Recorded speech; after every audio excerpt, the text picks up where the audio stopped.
Hey everyone, I hope you're having a great day. Today what I want to talk to you about is stress.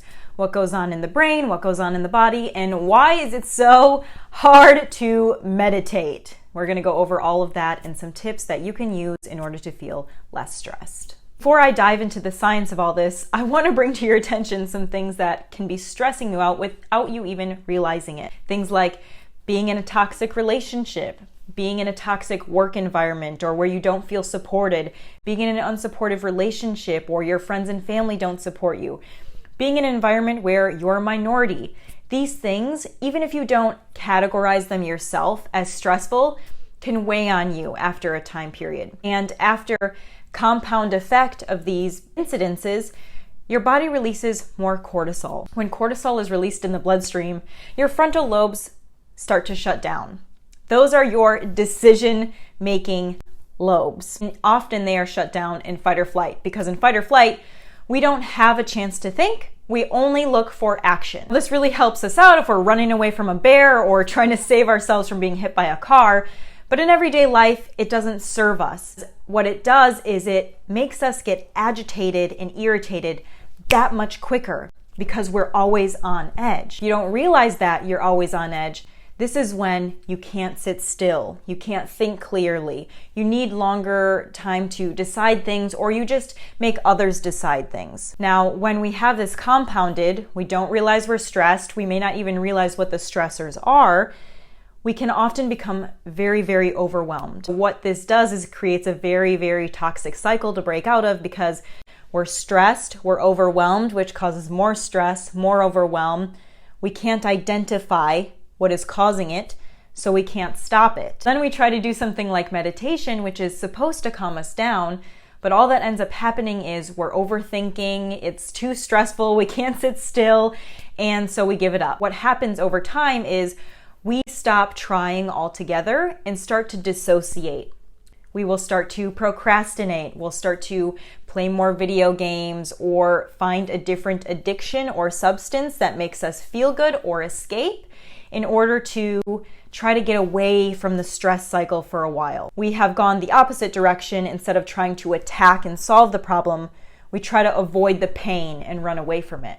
If this sounds like you, I promise there is hope, there is light at the end of the tunnel. First, you have to admit that you're in this cycle, because once we bring it to our awareness and our attention, we can start to notice signs and symptoms of it being in action.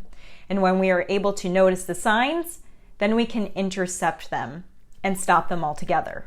So the first thing I want you to do when you start to notice yourself becoming fatigued or zoning out or angry or frustrated is just to notice where you feel it in your body. Is it rising up in your chest? Is it a sick feeling in your stomach? Is it prickling at the back of your neck? Really take a deep breath and tune into your body. Where is it rising up? When you notice where it is in your body, I want you to do with me 3 deep breaths. Make sure your exhale is longer than your inhale. So here we go.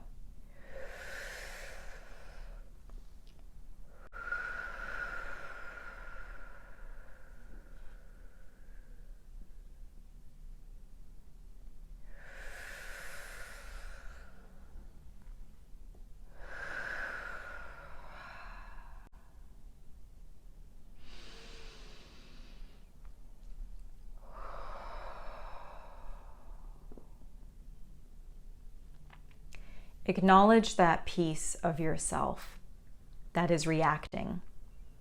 It's not bad, it's not good, it's just natural, and it's the way that you've learned how to cope with certain situations. When you notice cycles repeating, usually they're meant to tell you something that you're ignoring about yourself. Maybe a piece of you has been self-abandoned, or you're ignoring your boundaries, or you could make improvements somewhere.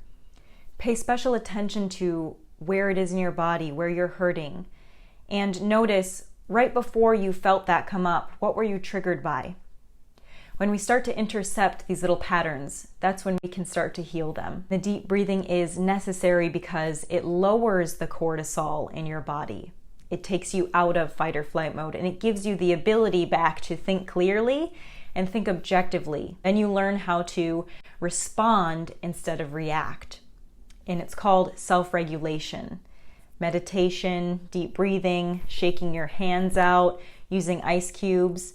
There are many, many ways that you can use to self-regulate your emotions in your body, and you just find the one that works for you with your anxiety level or the situation that you're in. Hope this video helped explain stress a little bit and gave you some other options for calming yourself down. If you have any questions, comments, concerns, please comment below. And I love you guys, and I'm here with you till the end.